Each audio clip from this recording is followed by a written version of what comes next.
अस्सलाम वालेकुम। आज मैं आपको मेटास्पाज्मल टेबलेट के मुतालिक बताता हूं जो दो मेडिसिन की कॉम्बिनेशन है। एक है एलेवरीन साइट्रेट, दूसरा है सेमेथिकॉन जो एक एंटीस्पाज्मोटिक, साथ ही पेट में जो गैस होती है इन मसाइल को हल के लिए, जैसे अगर आपके पेट में दर्द हो, गैस की वजह से जो दर्द होती है, गैस जो मरोड़ होती है, स्पाज्म होती है, कॉलिक फैन होती है, इन सारी कंडीशन को खत्म करने के लिए ऑफ इस मेडिसिन का इस्तेमाल किया जा सकता है।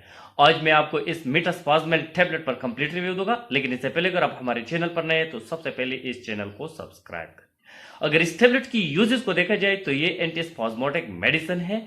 जो स्पाज्म होती है फैट में, मरोड़ होती है, गैस होती है, इन सारी हालात को, जीआईटी जो डिस्टर्बेंस होती है, इरिटेबल बाउल सिंड्रोम होती है, जैसे कि आपकी हाजमा ठीक नहीं है, आपकी पेट बार बार खराब हो जाती है, आपको कुछ खाने को दिल नहीं लगती, हाजमा नहीं होती, खुराक हाजिमा नहीं होती, पेट में जो दर्द होती है, आंतों में जो दर्द होती है, स्पेशली गैस होती है, गैस की जो मसाइल होती है, जैसे अगर आपकी गैस की बहुत मसाइल होती है, गैस की वजह से जो दर्द पैदा होती है, इन मरोड़, गैस के, इरिटेबल बाउल सिंड्रोम, इन सारी कंडीशन को खत्म करने के लिए, साथ ही मैदे में जो मसाइल होती है, मैदे में जो फूल जाती है, सोजश होती है, दर्द होती है, स्वेलिंग हो जाती है आपके मैदे में जो तेजाबियत और जलन पैदा होती है, दर्द होती है, इन कंडीशन को खत्म करने के लिए बेहतरीन और अच्छा मेडिसिन है। साथ ही जो ख्वातीन में फैन फुल फेरड होती है, क्योंकि ये जो मेडिसिन है ये स्मूथ मसल को रिलैक्स कर देती है। जो ख्वातीन की जो फैन फुल फेरड होती है, इनमें भी इस मेडिसिन का इस्तेमाल किया जाता है। इसके इस्तेमाल से जो पेरियड होती है इसमें दर्द नहीं होती, दर्द खत्म करने के लिए भी बेहतरीन और अच्छा मेडिसिन है। साथ ही हिकअप,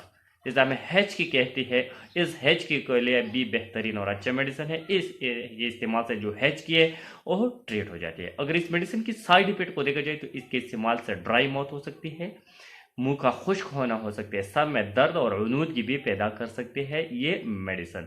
साथ ही अगर इस मेडिसिन के प्रिकॉशन को देखा जाए तो ये प्रेगनेंसी, लैक्टेशन और 18 साल से कम उम्र वाले बच्चों को नहीं देना चाहिए।